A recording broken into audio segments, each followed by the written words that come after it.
क्या वजह है कि दुनिया के इतने बड़े संकट इजरायल और ईरान के बीच युद्ध में भारत को साइडलाइन कर दिया गया? क्या भारत अब भी एक ग्लोबल पावर है या उसे जानबूझकर दूर रखा जा रहा है? आज हम इसी बड़े सवाल का सच समझेंगे।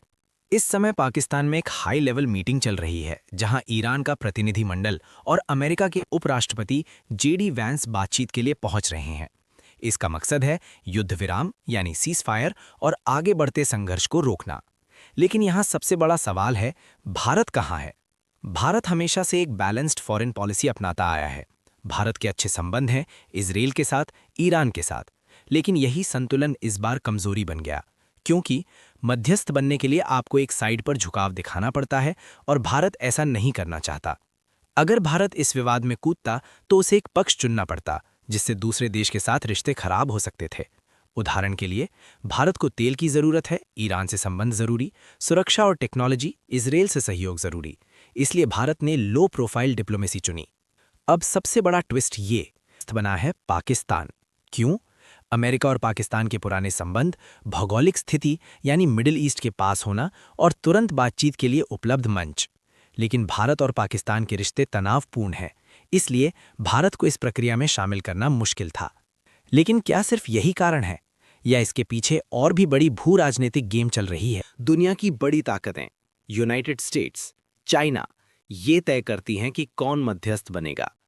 इस केस में अमेरिका खुद सीधे शामिल है और वो चाहता है एक ऐसा देश जो उसके साथ आसानी से काम करे।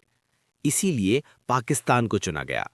भारत की एक खास बात है, भारत किसी के दबाव में नहीं आता, न पूरी तरह अमेरिका के साथ, न पूरी तरह किसी और ब्लॉक में। यही स्ट्रैटेजिक ऑटोनॉमी कभी-कभी उसे बड़े फैसलों से दूर भी कर देती है।